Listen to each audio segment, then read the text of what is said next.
Picture this. It is 1967, somewhere on a dark stretch of American back road, and a brand new Ford Mustang GT just lined up against a Chevrolet Camaro SS. The light turns green, both cars launch, and within a few seconds it is already over. The Mustang gets absolutely destroyed. Now imagine that same exact scene playing out night after night, week after week, all across the country, until finally one furious car dealer in a tiny Rhode Island garage decided he was done watching his customers get embarrassed.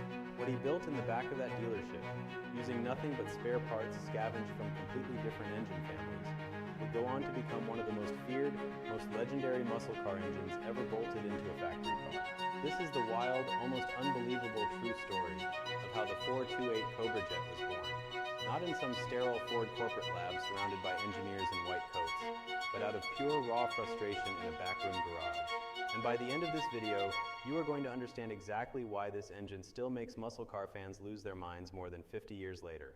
Welcome back to the channel, Modus, the place where we dig deep into the real, gritty history behind the machines that shaped automotive culture. If you love stories like this one, do me a favor right now and smash that like button.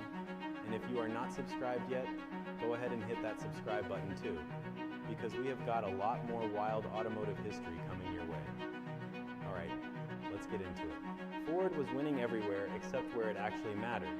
To really understand why the Cobra Jet had to exist, you need to rewind back to late 1966, a moment when Ford genuinely believed they were on top of the entire automotive world. Their GT40 program had just done something almost nobody thought was possible. They had gone toe-to-toe with Ferrari at the legendary 24 Hours of Le Mans and beaten them outright, humiliating the Italian manufacturer on the biggest endurance racing stage in the world. On top of that massive win, Ford was also dominating NASCAR, racking up victories and building a reputation that they proudly branded as total performance.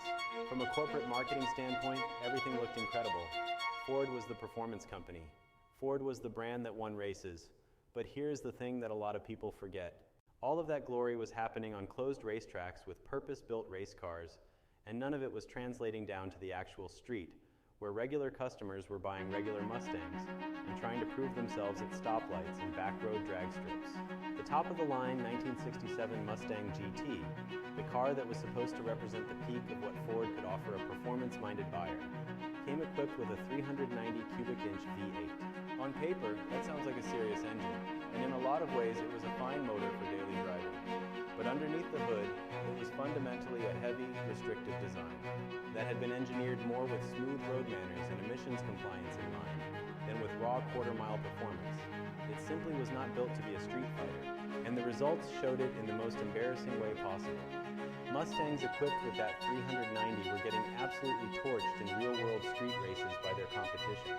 We are talking about the Chevrolet Camaro SS with its 396 engine, the Pontiac GTO packing a 400 cubic inch motor, and worst of all, the terrifying Mopar 426 Hemi, an engine so powerful it practically became mythical in muscle car circles.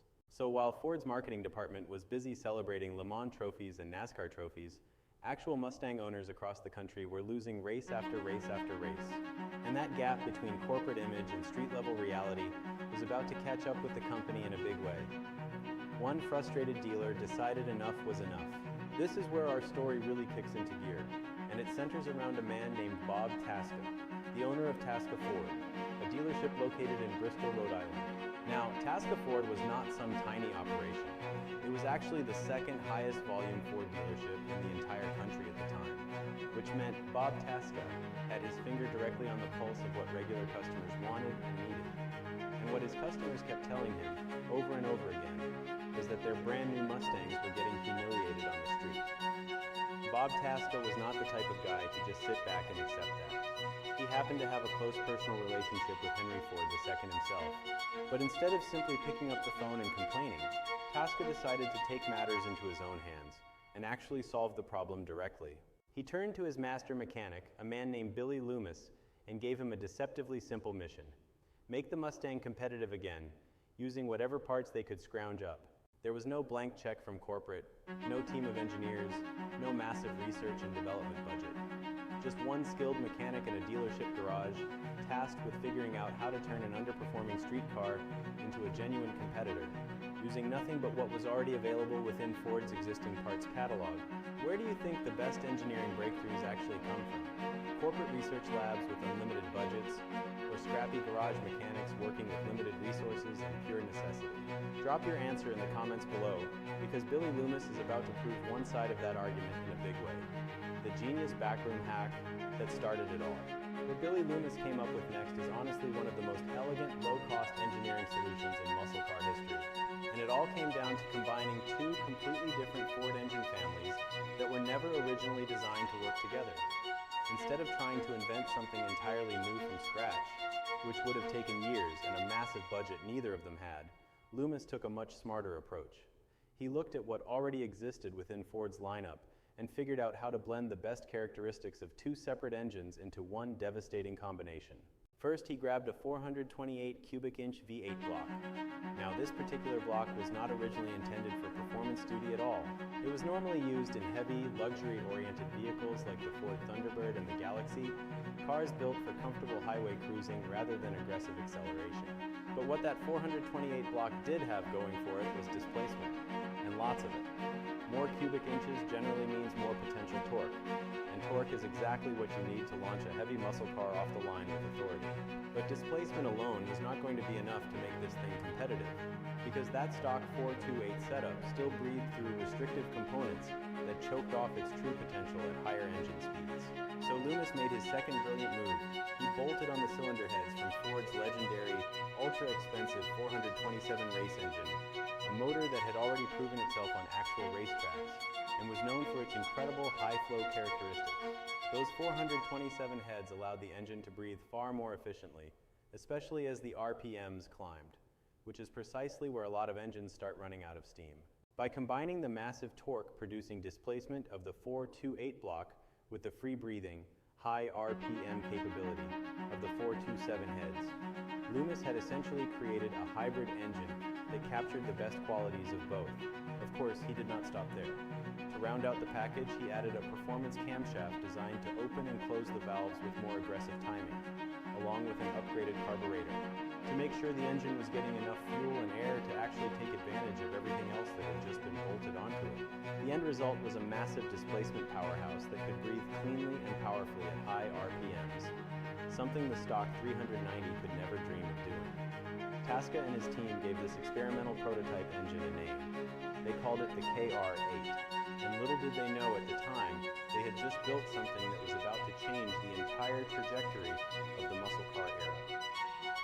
Ford corporate was so impressed, they basically stole the car. Once the KR8 prototype was up and running, Bob Taska did not waste any time. He personally drove the modified Mustang all the way from Rhode Island to Ford's corporate headquarters in Dearborn, Michigan, determined to show his old friend Henry Ford the second exactly what a scrappy dealership garage had managed to accomplish without any corporate resources. And when Ford's executives and engineers actually got behind the wheel and experienced this thing for themselves, their reaction was immediate and intense. They were absolutely stunned, not just by how ferociously the car performed, but by how shockingly low cost the entire build had been. This was not some exotic, budget-busting race engine requiring custom machined parts and years of development. This was a combination of parts that already existed within Ford's own production lineup, cleverly assembled by one mechanic in a dealership garage. The reaction from Ford corporate was so intense that, according to the story, they essentially refused to let the car leave the premises. They kept Taska's prototype right there on site, so their engineering teams could tear it apart piece by piece, study exactly how it had been assembled, reverse engineer every component and every modification, and then rush the entire concept into mass production as quickly as humanly possible. Think about how remarkable that moment actually was. A regular car dealer, frustrated by his customers losing street races, had built something in his own garage that was good enough to make Ford's own corporate engineering department completely change course. That is not something that happens very often in the history of the automotive industry, and it is exactly why this story has become such a beloved piece of muscle car folklore. From backroom prototype to legendary production engine, Ford wasted no time turning Taska's scrappy backroom creation into an actual production vehicle option. For the 1968 model year, they officially productionized the entire setup and gave it a name that would go on to strike fear into the hearts of muscle car competitors for years to come, the 428 Cobra Jet. The production blueprint stayed remarkably close to what Billy Lumis had originally cooked up in that dealership garage. It featured a heavy-duty 428 police interceptor block, chosen specifically for its strength and durability, paired with those same high-flow 427-cylinder heads that had made the original prototype so effective. Ford also added a performance-oriented intake manifold and topped the whole combination off with a massive Holley carburetor capable of feeding the engine all the fuel and air it needed to unleash its full potential. Now here is where the story takes an interesting and slightly sneaky turn. When Ford officially announced the horsepower rating for this new engine, they listed it at a fairly modest-sounding 335 horsepower. To anyone familiar with muscle car engines of that era, that number might seem almost underwhelming given everything we just described about the engine's construction. But that modest rating was actually a very deliberate and calculated move on Ford's part. During this period, insurance companies were beginning to crack down hard on high-horsepower muscle cars, slapping enormous premium increases on anything that looked too powerful on paper. By officially listing the Cobra Jet at a conservative 335 horsepower, Ford was essentially helping their customers dodge those brutal insurance rate spikes, keeping the car more affordable and accessible to everyday buyers. In reality, automotive journalists who actually tested the engine estimated its true output was somewhere between 380 and over 400 horsepower, a massive difference from what was officially printed in the brochure. It was an open secret within the performance community. Everybody sort of knew the real number was much higher, but the official paperwork kept insurance costs manageable. And this engine did not waste any time proving itself where it truly mattered, on the actual racetrack. Ford built an initial test batch of just 50 Cobra Jet equipped Mustangs, commonly referred to as the 135 series, specifically to compete in the 1968 NHRA Winter Nationals. Driven by racer Al Joniak, one of these Cobra Jet Mustangs went out and won the Superstock Eliminator class right out of the gate in its very first major competitive outing. That kind of instant, undeniable success on the track cemented the Cobra Jet's terrifying reputation almost overnight. What had started as one frustrated dealer's backroom experiment had, in an incredibly short amount of time, become a legitimate, proven race-winning engine wearing the Ford blue oval. Do you think Ford should have kept the true horsepower rating a secret like they did? Or should they have just been upfront about the real numbers from the start? Let me know what you think down in the comments, because this whole underrating strategy is honestly one of the most fascinating parts of muscle car history from this era.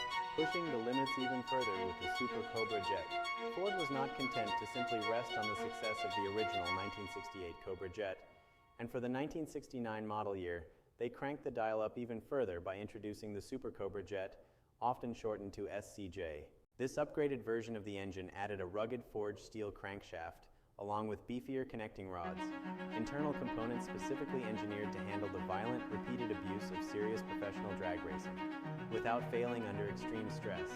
These upgrades transformed the Cobra Jet from an already impressive street performer into an engine that could genuinely survive the punishment of competitive racing weekend after weekend. The performance numbers this engine produced were absolutely staggering for the era. A 1969 Mustang Mach 1 equipped with the Super Cobra Jet was capable of tearing down the quarter-mile drag strip in a blistering 13.4 seconds, crossing the finish line at 108 miles per hour. To put that into perspective, those are numbers that would still be considered genuinely quick, even by many modern standards, let alone for a factory production car built over half a century ago. This was the absolute peak of what the Cobra Jet engine family was capable of. The culmination of everything that started with one frustrated dealer and one talented mechanic working with spare parts in a small Rhode Island garage. The clock was ticking on the entire muscle car era. Unfortunately, no golden era lasts forever, and the story of the 428 Cobra Jet ultimately collided with forces far bigger than horsepower numbers or quarter-mile times. In December of 1970, the United States Congress passed the Clean Air Act, introducing strict new tailpipe emission standards that every automobile manufacturer would be required to meet going forward. This piece of legislation fundamentally changed the entire landscape of the American auto industry, and high-compression, high-output muscle car engines like the Cobra Jet simply could not be modified to comply with the increasingly strict emissions requirements. The very characteristics that made these engines so thrilling, their aggressive compression ratios, their appetite for high-octane fuel, their raw, uncompromising power delivery, were exactly the qualities that made them incompatible with the cleaner-burning future that regulators were now demanding. As a direct result of these sweeping regulatory changes, the legendary 428 Cobra Jet was officially discontinued after the 1970 model year.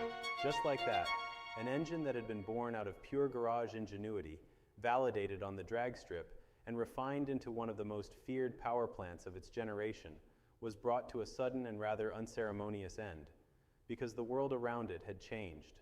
The Cobra Jet's demise effectively marked the beginning of the end for the entire golden age of unrestricted muscle car horsepower, ushering in a very different era for American performance cars throughout the 1970s.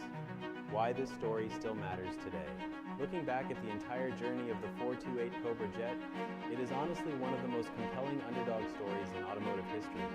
It is a powerful reminder that some of the greatest engineering breakthroughs do not come from massive corporate budgets or teams of highly credentialed engineers working in isolation. Sometimes they come from someone who is simply fed up with watching their customers lose, someone willing to grab whatever parts are available and figure out a solution through pure hands-on determination. Bob Taska and Billy Lumis did not have a corporate mandate or an unlimited budget.